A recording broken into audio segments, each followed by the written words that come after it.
So welcome to this video. So here in this video we will discuss and revise the chapter 8th of class 11th physics, that is gravitation. So hello everyone, this is Gaurav. I hope you all are doing well. So एक single video में इस chapter के सभी topics को बिल्कुल अच्छे से revise करने वाले हैं। साथ साथ हम देखेंगे वो इंपोर्टेंट टॉपिक्स और वो इंपोर्टेंट क्वेश्चन जो कि आपके एग्जामिनेशन पॉइंट ऑफ व्यू से काफी हेल्पफुल होने वाले हैं। बाकी जो नोट्स हैं और भी जो सब हेल्पफुल कंटेंट है उन सब का लिंक आपको डिस्क्रिप्शन में मिल जाएगा। देखो चैप्टर स्टार्ट करते हैं अपना रिवीजन। देखो चैप्टर आता है ग्रेविटेशन। ग्रेविटेशन आपके लिए कोई नई चीज नहीं है, आप अपना 9th क्लास में भी पढ़ के आ चुकी है। सेम वही हमारा उसमें चीजें आती है, बस कुछ चीजें ऐड ऑन हो जाएगी। वो मैं आपको बताऊंगा कि क्या क्या ऐड ऑन हुआ है, वो किस तरीके से आपको दिमाग में फिट करना है। चलो देखो सबसे पहले मतलब एक बार क्लियर कर लेते हैं व्हाट इज ग्रेविटेशन। तो पूरे यूनिवर्स में जितनी भी मासेस बॉडी है, मींस जो भी बॉडी है उसमें कुछ ना कुछ मास होना चाहिए। वेदर वो बहुत कम मास हो सकता है किलोग्राम ग्राम में, या फिर उससे भी छोटा, या फिर वो थाउजेंड और मतलब कि करोड़ों में, हमारा मिलियंस में क्या हो सकता है, उसका वेट हो सकता है। वो दो बॉडी आपस में एक दूसरे को क्या करेंगे, सिंपली अट्रैक्ट करती है। उसी फिनोमेना, उसी प्रोसेस को हम बोलते हैं ग्रेविटेशन।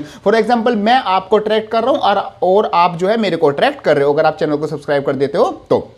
सिंपल सी बात। चलो मतलब पॉइंट ये है कि अगर पूरे यूनिवर्स में कोई भी दो मासिस बॉडी है वो एक दूसरे को क्या करेंगे, अट्रैक्ट करेंगी। अब यहां पर एंट्री होती है साइंटिस्ट न्यूटन की। वो इस चीज को लेके अपना एक फिनोमेना, अपना एक कंसेप्ट देते हैं जिसमें वो कहते हैं कि दो बॉडी के बीच में अट्रैक्शन फोर्स लगेगी और उस जो फोर्स की वैल्यू होगी वो दोनों जो बॉडी है उनके जो मास है उन दोनों के प्रोडक्ट के डायरेक्टली प्रोपोर्शनल होगी, और वो जो दो बॉडी है उनके बीच का जो डिस्टेंस है उसके स्क्वायर के इनवर्सली प्रोपोर्शनल होगा। क्या? वो हमारा फोर्स। इस वैल्यू को वो बोलते हैं कि न्यूटन्स लॉ ऑफ ग्रेविटेशन, जो कि किसके इक्वल अगर मैथमेटिकली लिखेंगे जैसे नोट्स में भी देखेंगे तो F directly proportional to m1 m2 upon r square, और प्रोपोर्शनल का साइन हटा के हम कांस्टेंट देते हैं जो कि आता है हमारे यहां पर g, मींस ग्रेविटेशन कांस्टेंट, जिसकी जो वैल्यू होती है 6.67 into 10 to the power 11 newton metre square पर किलोग्राम स्क्वायर, ये हमारी वैल्यू आती है। अब देखो यहां पर पॉइंट क्या आता है कि जो हमारी जो जी है, जी का मतलब क्या हो गया, वो एक तरीके से जो कांस्टेंट है जी, उसकी अगर डेफिनेशन आ जाए, कई बार पूछ लेते हैं, तो वो होता है वो फोर्स ऑफ अट्रैक्शन होती है बिटवीन टू बॉडीज। अगर उनका मास क्या हो, यूनिट मास हो, और उनके जो बीच का डिस्टेंस है वो भी हमारा यूनिट हो, तो वहां पर जो फोर्स की वैल्यू हो जाएगी वो हमारी जी हो जाएगी, जिसकी फिक्स वैल्यू हमारा कांस्टेंट वैल्यू ये होती है। अब आगे बात करते हैं मास ऑफ अ प्लैनेट और अ सैटेलाइट, मींस किसी भी प्लैनेट या फिर किसी भी सैटेलाइट जो कि सन के या फिर किसी भी स्टेशनरी बॉडी के अराउंड रोटेट कर रही है, तो उसका मास हम क्या सिंपली निकाल सकते हैं किस फॉर्मूले से, जैसे m is equal to 4 pi square R cube upon G T square. इनमें जो हमारा 4 पाई होता है एक नंबर हो गया, आर मतलब कि हमारे जो दोनों बॉडी है उन दोनों के बीच का डिस्टेंस, और जी हमारा ग्रेविटेशनल कांस्टेंट, और टी हो गया हमारा time period of planet, means वो जो प्लेनेट या फिर वो जो सैटेलाइट है, मून, कोई भी चीज हो सकती है मास बॉडी, वो जो उस जो भी दूसरी बॉडी है उसके अराउंड जो घूम रही है वो कितने टाइम पीरियड में एक अपना रेवोल्यूशन कंप्लीट कर रही है। ये वैल्यू रखने के बाद हम किसी भी प्लेनेट, किसी भी सैटेलाइट का मास निकाल सकते हैं। अब यहां पर कुछ चीजें आती है जैसे एक्सेलरेशन ड्यू टू ग्रेविटी, ये भी आप पहले पढ़ के चुके हो, मतलब स्मॉल जी मींस अर्थ पर जो ग्रेविटेशन फोर्स लगती है, मींस हमें जो हम सब अर्थ पर रहते हैं, अर्थ उनको अपनी तरफ अट्रैक्ट करती है, तो जिस फोर्स से वो अट्रैक्ट करती है उसको हम बोलते हैं एक्सेलरेशन ड्यू टू ग्रेविटी, जिसकी वैल्यू होती है 9.8 मीटर पर सेकंड स्क्वायर। अगर हम उसको मैथमेटिकली मींस फॉर्मूले वाइज लिखे न्यूटन्स लॉ ऑफ ग्रेविटेशन से कंपेयर करके, तो आएगी G is equal to G M upon R square. इनमें G कांस्टेंट हो गया, M मतलब हमारा अर्थ का मास, और R मतलब हमारी अर्थ की रेडियस। अब नेक्स्ट इसी से रिलेटेड कुछ फॉर्मूलेज आते हैं, जैसे कि mass of the earth is equal to m is equal to G R square upon G, और यहां पर जितने भी सिंबल्स लेटर्स लिखे हुए उनका मतलब यूजुअल मीनिंग आता है। मीन डेंसिटी ऑफ अर्थ क्या आएगी, rho is equal to 3g upon 4 pi G R, ये हमारी डेंसिटी आ जाएगी। डेंसिटी की तो यूनिट हमारी सिंपल किलोग्राम पर मीटर क्यूब होती है। आगे बात करते हैं from Kepler's law of period, जो कि हम लास्ट में इस चैप्टर में करने वाले केपलर्स लॉ, तो उसके अकॉर्डिंग हम फॉर्मूले से लिखेंगे तो 4 pi R cube upon G T square हमारे पास क्या आ जाएगी, मीन डेंसिटी आ जाएगी इसकी। ठीक है, आगे बात करते हैं variation of G with height, means जो भी हमारी एक्सेलरेशन ड्यू टू ग्रेविटी होती है वो अकॉर्डिंग टू हाइट, अगर जैसे अर्थ के सरफेस पर है, जैसे जैसे हम ऊपर जाते रहेंगे वो जी की वैल्यू क्या होती रहती है, चेंज होती रहती है। तो उसकी वैल्यू न्यू जो वैल्यू आएगी, अगर हम एच हाइट पर पहुंच जाएंगे तो वो आएगी G dash is equal to G bracket 1 minus 2h upon R. इसमें जो जी डैश है वो हमारा न्यू ग्रेविटी है, जी हमारा ओरिजिनल ग्रेविटी, और एच मतलब होगी हम कितनी हाइट पर गए हैं, और आर मतलब हमारी रेडियस ऑफ अर्थ। ये हमारा स्मॉल डिस्टेंस के लिए अगर हम बहुत ज़्यादा हायर चले जाए मीन्स किलोमीटर्स में और मैक्सिमम 100-200 ऐसे किलोमीटर में चले जाए तो वहां पर हम फॉर्मूला यूज करते हैं g dash is equal to g upon 1 plus h by r का होल स्क्वायर, ये हम अपना फॉर्मूला यूज कर लेंगे। बाकी जो ये भी फॉर्मूले इन सब का डेरिवेशन वो भी काफी इंपॉर्टेंट होता है, वो अगर आप देखना चाहते हैं तो उनकी प्लेलिस्ट का लिंक आपको डिस्क्रिप्शन में मिल जाएगा। सब कुछ आपको हेल्पफुल कंटेंट सब चैनल पर अपलोडेड है, वो सब कुछ मिल जाएगा। आगे बात करते हैं डिक्रीज इन वैल्यू, मींस हम अर्थ सरफेस से अंदर कोर की तरफ जाते हैं, डेप्थ में जाते हैं, तो वहां पर भी हमारी जी की वैल्यू चेंज होती है, मींस एक तरीके से कम होती है, जिसकी वैल्यू आती है, अगर हम वैल्यू निकालना चाहें तो वो वैल्यू आएगी हमारी जी माइनस का G dash is equal to 2gh by r। इसमें से यहां पर हम अपना जी डैश की वैल्यू निकाल सकते हैं। नेक्स्ट आता है अगर हमें परसेंटेज चेंज निकालना हो, मींस कितना परसेंटेज चेंज आया हमारा ग्रेविटी में, तो सिंपल उसका कोई नया फॉर्मूला नहीं है, जो हमारी वैल्यू चेंज हुई है वो रख देंगे और नीचे हम अपना क्या ओरिजिनल वैल्यू रख देंगे और दोनों को डिवाइड करके 100 से मल्टीप्लाई कर देंगे, हमारे पास क्या आ जाएगी परसेंटेज चेंज आ जाएगा। उस सब के हमारे ये फॉर्मूले आते हैं। आगे बात करते हैं, ये सब कुछ तो था हमारा, सॉरी ये सब जितने भी हमने फॉर्मूले अभी तक किए हैं ये सब थे हमारे हाइट से रिलेटेड, मींस अगर हम h हाइट पे जाते हैं, जो हमारा g माइनस जी डैश है ये भी हमारा हाइट वाला ही है। अब हम बात करते हैं अगर हम डेप्थ में जाते हैं, तो डेप्थ में जाने पर भी हमारी ग्रेविटी की वैल्यू चेंज होगी, जो कि होती है g dash is equal to g 1 minus का d बाय r। इसमें जो d है वो हमारी होगी डेप्थ, जितने हम नीचे हो जाएंगे। और वही सिंपल अगर हम परसेंटेज में निकालना चाहते हैं तो हमारा जो चेंज आया है और उसके नीचे लिख देंगे अपना ओरिजिनल वैल्यू, और इन दोनों को फ्रैक्शन को हम क्या कर देंगे 100 से मल्टीप्लाई कर देंगे, हमारे पास परसेंटेज में वैल्यू आ जाएगी। ये सब कुछ रिलेशन आता है हमारा डेप्थ से। अब जो हाइट है और जो डेप्थ है उन दोनों का भी एक रिलेशन आता है, जो कि आप डायरेक्ट यूज कर सकते हो कई बार न्यूमेरिकल्स में, जो कि आता है d is equal to 2h। Means जितना जितना आप नीचे जाओगे उसका डबल आपको हाइट में ऊपर जाना होगा, अगर आपको सेम चेंज देखना है ग्रेविटी में, आपका एक रिलेशन आता है। अब नेक्स्ट बात करते हैं change in gravity due to the shape of the earth. देखो अर्थ की जो शेप है वो पूरा स्फेरिकल शेप नहीं है, वो थोड़ी ओवल शेप है, मींस पोल्स से जो उसका डिस्टेंस है सेंटर से वो थोड़ा ज्यादा है, और जो हमारे जो पोल्स हैं उनसे थोड़ा डिस्टेंस कम है, और जो इक्वेटर वाली लाइन है उससे हमारा क्या है ज्यादा है। कुछ इस तरीके से हमारी शेप आती है। तो जो पोल्स पर जो ग्रेविटी होती है वो ज्यादा होती है इन कंपैरिजन टू हमारी जो इक्वेटर वाले पॉइंट है वो, और जो उसमें कुछ ज्यादा चेंज नहीं आता, मींस हम अपने मास में इतना ज्यादा चेंज नहीं देख पाएंगे, जो कि सिर्फ वैल्यू होती है 0.5% के इक्वल होती है। बट मतलब कैलकुलेशन वाइज, और अगर हम कोई हैवी बॉडी या फिर इस तरीके से वहां पर यूज करें तो वहां पर ये इंपैक्ट डालती है। बाकी हमारे मास पर, मतलब ह्यूमंस के मास पर या छोटे मोटे जो बॉडी है उन पर इसका कोई भी इफेक्ट नहीं पड़ता। आगे बात करते हैं वेरिएशन विद लैटिट्यूड। लैटिट्यूड पर भी सिंपल है, पोल्स पर हमारी ग्रेविटी मैक्सिमम, और जो भी हमारे इक्वेटर्स वाले पॉइंट है वहां पर जैसे जैसे इक्वेटर में बीच में आते रहेंगे वहां पर ग्रेविटी की वैल्यू थोड़ी कम होती रहेगी। इतनी ज्यादा कम नहीं होगी कि हमें महसूस होगा, पता भी नहीं चलेगा, बस वो हल्का फुल्का फर्क आता है। अगर हम वैल्यू निकालना चाहे लैटिट्यूड में डिफरेंस कितना आया, तो वो हम निकाल सकते हैं G dash is equal to G minus का R omega square cos square theta. इसमें हम जी डैश का मतलब न्यू ग्रेविटी, जी ओरिजिनल हो गया, आर मतलब कि हमारी radius of the earth, omega square मतलब जो एंगुलर वेलोसिटी है अर्थ की, और हमारा कोस थीटा, यहाँ पर थीटा एंगल हो गया बिटवीन इन दोनों के बीच का एंगल। ठीक है, नेक्स्ट एक पॉइंट आता है ग्रेविटेशनल फील्ड। देखो फील्ड का जब भी मतलब होता है इलेक्ट्रिक फील्ड आपके पास आगे आएगी, इलेक्ट्रिक फील्ड, मैग्नेटिक फील्ड, ये सब फील्ड आएंगी। तो फील्ड का आप एक सिंपल मतलब समझ लो, अगर कोई एक सेंटर पॉइंट है तो उसके आसपास का जो स्पेस, जहां पर उसका जो भी फोर्स है या जो भी वो काम कर रहा है उसका इंपैक्ट महसूस किया जा सकता है, उस फील्ड को हम बोलते हैं उसकी, मतलब उस स्पेस को बोलते हैं उसकी फील्ड। जैसे ग्रेविटेशनल फील्ड का मतलब क्या हो गया, ये मास बॉडी है m, मान लो ये फॉर एग्जांपल ये मेरी मास बॉडी होगी, तो उसके अराउंड का जितना भी स्पेस है जहां पर ये अपनी ग्रेविटेशन फोर्स को एक्सर्ट कर सकता है, ये अट्रैक्ट कर सकता है दूसरी बॉडी को, उसी चीज को हम बोलेंगे इसकी gravitational field. Clear point. Next बात करते हैं इंटेंसिटी ऑफ ग्रेविटेशनल फील्ड। देखो इंटेंसिटी का मतलब होता है कितनी पावर से वो उसको क्या कर सकता है, अट्रैक्ट कर सकता है। तो कोई एक, मान लो ये हमारे पास क्या होगी, एक बॉडी होगी, सोर्स बॉडी होगी, तो अगर इसकी फील्ड में मैं कोई एक टेस्ट बॉडी रखूं, मींस मैं यूनिट मास की बॉडी रख लूं, तो इस पर ये कितना फोर्स लगाएगा, तो जो फोर्स की वैल्यू होगी उसी को हम बोलते हैं इंटेंसिटी ऑफ ग्रेविटेशनल फील्ड, जिसकी जो वैल्यू आती है वो आती है is equal to F by M हमारी वैल्यू आती है। और ये हमारी क्या होती है, नेगेटिव वैल्यू होती है। क्यों? क्योंकि इसकी डायरेक्शन क्या होती है, towards the centre of the gravity of the body whose is to be considered, means जो बीच में सेंटर बॉडी है ना, इसकी तरफ इसकी डायरेक्शन होती है। ये हमारा सिंपल सा पॉइंट आ जाता है इंटेंसिटी ऑफ ग्रेविटेशनल फील्ड। आगे बात करते हैं ग्रेविटेशन पोटेंशियल। ग्रेविटेशनल पोटेंशियल का मतलब क्या है, जैसे सिंपल पोटेंशियल का मतलब समझो कि इनफाइनाइट से लेके कोई इनफाइनाइट पॉइंट है, वहां से एक किसी भी चीज को, किसी मास बॉडी को उठा के हमें क्या करना है, जो हमारी ग्रेविटेशनल फील्ड है उसके अंदर लेके आना, मींस इनफाइनाइट से लेके उस ग्रेविटेशनल फील्ड पे लाने के लिए जो हमें काम करना पड़ता है उसी को हम बोलते हैं ग्रेविटेशन पोटेंशियल। और यहां पर एक और टर्म आ जाती है ग्रेविटेशन पोटेंशियल डिफरेंस। तो पोटेंशियल डिफरेंस का मतलब क्या हो गया, अब जो हमारे पास जो मास बॉडी थी उसको हम ग्रेविटेशनल फील्ड में लेके तो आ गए, लेकिन उसे एक जगह से ग्रेविटेशनल फील्ड के अंदर ही एक जगह से दूसरी जगह ले जाने में जो काम करना पड़ता है उसको हम बोलते हैं ग्रेविटेशन पोटेंशियल डिफरेंस। तो ये दोनों का बेसिक डिफरेंस आ जाता है। यूनिट हमारी दोनों की सेम ही होती है, जूल पर किलोग्राम।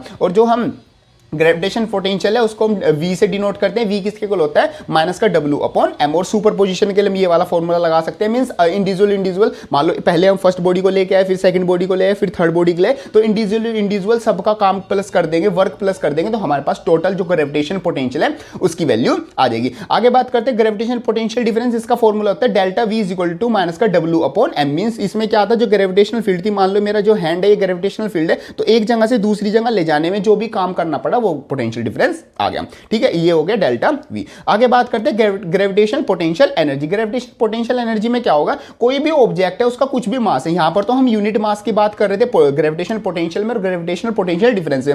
ग्रेविटेशनल पोटेंशियल एनर्जी में क्या होगा, उसका क्या होता है, कुछ भी मास हो सकता है, मींस m मास 10 kg 20 kg कुछ भी मास हो सकता है। अगर उस मास को हम क्या करें, ऑब्जेक्ट मास इनफाइनाइट से लेके m बॉडी के मास को इनफाइनाइट से लेके हम ग्रेविटेशनल फील्ड में लेके आए, तो वहां पर जो काम करना पड़ेगा उसको बोलते हैं ग्रेविटेशनल पोटेंशियल एनर्जी। उन दोनों में यूनिट मास था, यहां पर हमारा m कोई m मास आ जाता है। ठीक है, जिसका जो फॉर्मूला होता है वो होता है u is equal to G M E into M upon R E. Means g हमारा हो गया ग्रेविटेशनल कांस्टेंट, जो कैपिटल m है वो अर्थ का मास है, और जो m है वो हमारी उस बॉडी का मास है जो कि हम इनफाइनाइट से ग्रेविटेशनल अर्थ की ग्रेविटेशनल फील्ड में लेके आ रहे हैं। और r मतलब आर ई होगी हमारी अर्थ की जो हमारी रेडियस है वो, और ये हमारा सिंपल सा पॉइंट आ जाता है। अब यहां पर एक पॉइंट आता है कि at h height above the surface, means अगर ये अर्थ का सरफेस है, यहां पर हम h हाइट तक उसको लेके आ रहे हैं, मींस इनफाइनाइट से हम सरफेस तक नहीं ला रहे हैं, हम उसको h हाइट पर ला रहे हैं, तो सिंपल हम क्या, जो रेडियस ऑफ द अर्थ है उसमें हम h क्या कर देंगे, प्लस कर देंगे। सिंपल ये वाला हमारा फॉर्मूला बन जाएगा। ये सिंपल सा हमारा पॉइंट आता है। नेक्स्ट फॉर्मूले, नेक्स्ट एक टॉपिक की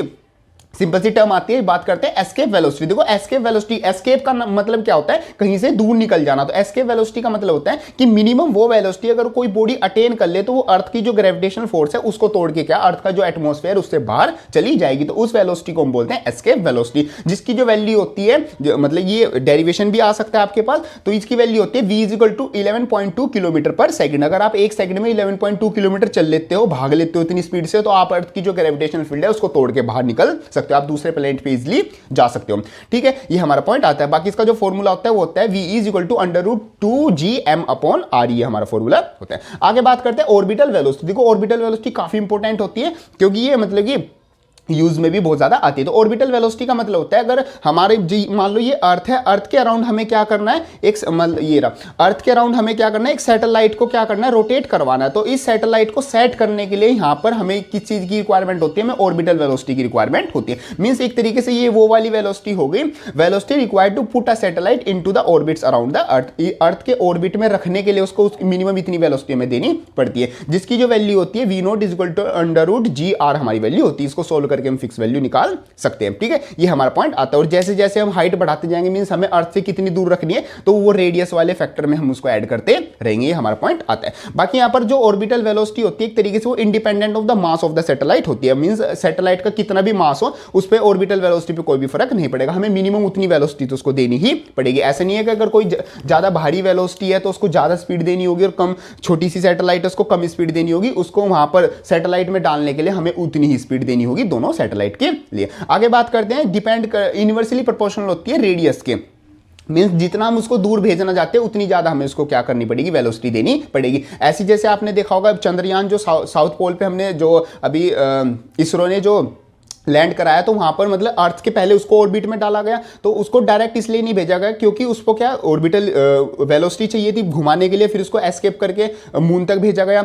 तो यहाँ पर पॉइंट क्या हुआ कि सिंपल है, रेडियस पर मतलब जितनी जितनी इसको दूर जाना है उसकी स्पीड बढ़ती जाएगी, तो जैसे जैसे वो अर्थ से दूर जाता रहेगा उसकी स्पीड क्या होती रहेगी, बढ़ती जाएगी। ये ऐसे ऐसे जा जाके वो क्या है मून पर, साउथ पोल पर क्या हुआ, लैंड कर गया। चलो वो एक अलग टॉपिक है, उसकी हम अलग टॉपिक में बात कर लें। बाकी एक रिलेशन आता है हमारा between orbital velocity and escape velocity. क्या होता है, जो एस्केप वेलोसिटी होती है वो इक्वल टू होती है √2 इनटू हमारी ऑर्बिटल वेलोसिटी की इक्वल होती है।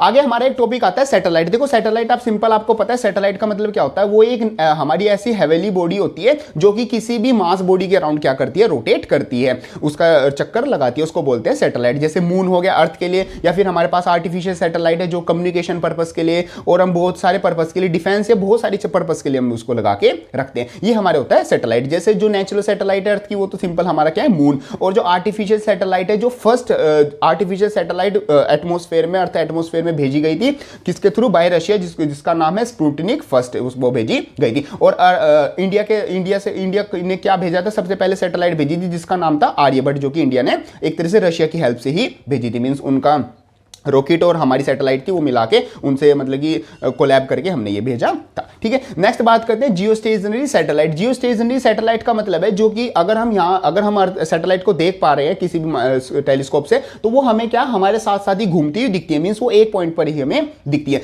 वैसे तो वो एक पॉइंट पर होती नहीं, बट वो हमें दिखती है। तो इस टाइप की जो सैटेलाइट होती है उसको हम बोलते हैं जियो स्टेशनरी सैटेलाइट। ये एक पॉइंट पर हमें इसलिए दिखती है क्योंकि जैसे जैसे मान लो ये हमारी अर्थ होगी, ये सैटेलाइट होगी, तो जैसे जैसे ये रोटेट करती है, मतलब जितना जितना ये चलती है उतनी उतनी हमारी क्या चलती है, वो सैटेलाइट चलती है। तो ये हमारी बोलते हैं इसको जियो स्टेशनरी सैटेलाइट। और अगर हम इसको कम्युनिकेशन पर्पस के लिए यूज करें तो उसको हम बोल देंगे सिंपली कम्युनिकेशन सैटेलाइट। जो कि फर्स्ट कम्युनिकेशन सैटेलाइट किस कंट्री के थ्रू भेजी गई थी, वो यूएसए के थ्रू भेजी गई थी, जिसका नाम था टेलेस्टार। 1962 में भेजी गई थी। बाकी मतलब जो यूएसए उनकी जो नासा कंपनी है, उन्हें काफी मतलब अर्थ पर सैटेलाइट और मून पर काफी मिशन किए। चलो आगे बात करते हैं necessary condition for Jio stationery satellite. तो वो क्या क्या हो सकते हैं, सबसे पहले जो उसका, जैसे अर्थ का जो मोशन होता है वेस्ट टू ईस्ट होता है, तो जो सैटेलाइट है उसका मोशन भी वेस्ट टू ईस्ट होना चाहिए, तभी तो वो सेम चलेगी ना। ऐसे ही जितना रेवोल्यूशन वो अर्थ जितने टाइम में करती है, उतना ही रेवोल्यूशन वो उसको उतने टाइम में करना होगा। बाकी ये एक पॉइंट है, the orbital plane of geostationary must be like the equatorial plane of the earth. Means जो ऑर्बिटल प्लेन है सैटेलाइट वो किसके इक्वल होना चाहिए, इक्वेटोरियल प्लेन होना चाहिए अर्थ के। मींस यहां से डायरेक्ट हम उसको ऐसे जैसे जैसे ये चल रही है उतनी स्पीड से ये चलनी चाहिए। सिंपल पॉइंट आ जाता है नेसेसरी कंडीशन। आगे कुछ फॉर्मूलेज की बात करते हैं कि उसका टाइम पीरियड कितना होना चाहिए। तो टाइम पीरियड निकालने के लिए हमारे पास फॉर्मूला आता है 2πr प्लस का h अपॉन वी नोट, हमारा फॉर्मूला आता है। और यहाँ पर जितने भी जो लेटर्स हैं उनका सब यूजुअल सिंबल आता है। जैसे r हो गया radius of the earth, h मतलब हमारी कितनी हाइट पर वो सैटेलाइट है, और वी नोट हमारी ऑर्बिटल वेलोसिटी। यहाँ पर हम हाइट भी निकाल सकते हैं सैटेलाइट की, जो कि हमारा फॉर्मूला आता है ये। क्लियर है पॉइंट। चलो जी आगे बात करते हैं टोटल एनर्जी ऑफ सैटेलाइट, जो कि किसके इक्वल होती है, E इक्वल टू माइनस का Gmm/2r²। और ये नेगेटिव एनर्जी होती है, क्यों, क्योंकि वो मतलब कि एक तरह से रोटेशनल मोशन कर रही होती है, तो वो बाहर की तरफ मतलब कि जाती रहती है, बट उसको खींच के किसने रखा हुआ है, अर्थ की ग्रेविटी ने खींच के रखा हुआ है। तो फोर्स तो इस तरफ लग रही है अर्थ की तरफ, लेकिन वो जा किस तरफ रही है, मतलब जाना किस तरफ चाह रही है, अपोजिट डायरेक्शन में जाना चाह रही है। तो इसकी जो एनर्जी होती है वो हमारी नेगेटिव एनर्जी होती है। अगर इसको अर्थ खींचना बंद कर दे तो ये बाहर ही निकल के चली जाएगी। नेक्स्ट हमारी एनर्जी आती है बाइंडिंग एनर्जी। तो बाइंडिंग एनर्जी का सिंपल मतलब होता है कि जो सैटेलाइट है, वो सैटेलाइट है या कोई भी बॉडी है, वो अर्थ के अराउंड रोटेट कर रही है, घूम रही है, तो वहां पर क्या है, उसको मिनिमम कितनी एनर्जी दे दी जाए कि वो जो अर्थ का जो ऑर्बिट है वो छोड़ के चली जाए, तो उस एनर्जी को हम बोलते हैं बाइंडिंग एनर्जी, जिसकी जो वैल्यू होती है पॉजिटिव, ध्यान रखना ये पॉजिटिव होती है, Gmm/2r ये हमारी वैल्यू होती है। एक तरीके से किसका अपोजिट होगा, ये एक तरीके से टोटल एनर्जी ऑफ सैटेलाइट का अपोजिट हो गया। मींस जिस एनर्जी से उसको पकड़ के रखा हुआ था अर्थ ने, अगर उसको पॉजिटिव एनर्जी मिल जाए तो इसको ओवरकम करके वो जो सैटेलाइट है वो छोड़ के अर्थ को चली जाएगी। ठीक है, यहाँ पर एक पोटेंशियल एनर्जी आती है सैटेलाइट की, वो आती है U इक्वल टू माइनस का Gmm/r। और जो काइनेटिक एनर्जी होती है वो तो सिंपल हमारी हाफ m वी नोट बोल सकते हैं, VO का हमारा स्क्वायर हमारी वैल्यू होती है। ये सिंपल से हमारे कुछ फॉर्मूलेज आते हैं जो कि एग्जामिनेशन से यहाँ पर इंपॉर्टेंट होते हैं। आगे बात करते हैं Kepler's law of planetary motion. तो जो हमारे केपलर्स लॉ आते हैं, 3 लॉ आते हैं, जैसे न्यूटन के 3 लॉ ऑफ मोशन है, ऐसी केपलर्स के लॉ। सबसे पहले आता है law of orbits. Law of orbits का मतलब है कोई भी हमारा जो प्लैनेट है वो सन के अराउंड रेवोल्यूशन करता है in the elliptical orbit. Means एक सर्कुलर ऑर्बिट में नहीं करता, वो क्या करता है, एक इलिप्टिकल ऑर्बिट में रोटेट रेवोल्यूशन करता है। जिसमें जो नियरेस्ट पॉइंट होता है उसको बोलते हैं पेरिहेलियन, और जो फारेस्ट मतलब दूर का पॉइंट होता है उसको बोलते हैं एप्लियन हम बोलते हैं। नेक्स्ट हम बात करते हैं law of areas. Law of areas का मतलब आता है, जैसे आप डायग्राम में देख सकते हो, तो जो एरिया वेक्टर होता है मींस एक तरह से जो पोजीशन वेक्टर होता है वो इक्वल एरिया स्वैप्ड आउट करता है in equal interval of time. Means यहां पर क्या हो गया, एरियल वेलोसिटी क्या होती है, इक्वल होती है। मींस अगर वो पास है तो अगर वो मान लो 10 सेकंड में, सिंपल सा एग्जांपल लेते हैं, 10 सेकंड में अगर वो इतना एरिया यहां पर इस वाली साइड अगर वो स्वैप्ड आउट कर रहा है, तो दूर अगर कोई अर्थ है तो वो उतना ही एरिया तब भी क्या करेगी, स्वैप्ड आउट करेगी इन 10 सेकंड। ये हमारा सेकंड लॉ आ जाता है केपलर्स का। थर्ड लॉ आता है लॉ ऑफ पीरियड्स। इसमें क्या होता है कि जो हमारा प्लैनेट है सन के अराउंड जो घूम रहा है उसका जो भी टाइम पीरियड होगा वो किसके डायरेक्टली प्रोपोर्शनल होगा, उसकी सेमी मेजर एक्सिस के क्यूब के प्रोपोर्शनल हमारा होगा। कुछ इस तरीके से हमारा पॉइंट आता ही आ जाता है हमारा लॉ ऑफ पीरियड्स। नेक्स्ट एक टर्म आती है वेटलेसनेस। वेटलेसनेस का मतलब क्या होता है, इसमें एक कंडीशन होती है जब हमारी बॉडी क्या है वेट अपना फील ही ना करे। जैसे कई बार जो सैटेलाइट होती है उस सैटेलाइट में अगर कोई पर्सन होता है तो उसको अपना वेट फील नहीं होता, या फिर अगर हम लिफ्ट में जा रहे हैं और लिफ्ट ऊपर से मतलब वो एक तरह से ब्रेक हो जाए, वो सीधा नीचे गिरने लगे, तो वहां पर हमें क्या अपना वेट फील नहीं होगा, उस कंडीशन को हम बोलते हैं वेटलेसनेस। ये हमारा सिंपल सा पॉइंट आ जाता है। तो कुछ इस तरीके से आ जाता है हमारा ये पूरा चैप्टर, जिसमें कि अगर हम एग्जामिनेशन पॉइंट ऑफ व्यू से देखें तो हमारे पास एक तो हमारे पास न्यूटन्स लॉ ऑफ ग्रेविटेशन, उसकी स्टेटमेंट इंपॉर्टेंट है। एक हाइट और डेप्थ वाले जो न्यूमेरिकल्स हैं, हाइट में चेंज आने से ग्रेविटी में कितना चेंज आएगा, वो सबसे ज्यादा इंपॉर्टेंट है।